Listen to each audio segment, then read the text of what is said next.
Hey everybody, I'm Kris and I'm here with some quick first impressions of the Moto X. The first thing I did when I got back from the Moto X event in New York City was open up the box and fire up the phone. I went through the setup process and started playing around.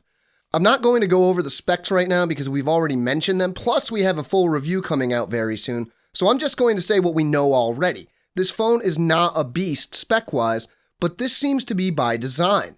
Motorola's focus with the Moto X is squarely on features and streamlining how you interact with the phone. To the Moto X's credit, it feels fast when you're using it, but gaming performance and hardware-intensive apps could suffer. We'll see. I haven't been using it very long, but just being able to say, "Okay, Google now," and start using the phone without the press of any button is very handy. So are the active display notifications. The size and shape of the Moto X were discussed heavily at the Moto X press event, and with good reason. The more I use this phone, the more I appreciate how comfortable it is to hold and use. I've seen plenty of other phones this size, of course, but that usually comes at the cost of a much smaller screen. Here, that's obviously not the case. Now for me, around 4.5 inches is where the screen jumps from okay to big enough for me to use comfortably, so the Moto X definitely works in that case.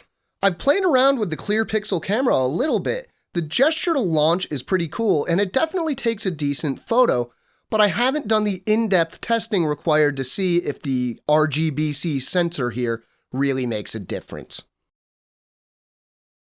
If there's one thing I find really surprising about the Moto X, it's the price.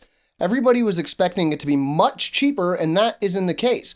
If it was priced similarly to the Nexus 4, for example, I think it would fly off the shelves on launch day. At the current price of $199 on contract, I'm not so sure. We'll see what happens. In my time playing around with the Moto X, I actually like it quite a bit, but that's subjective.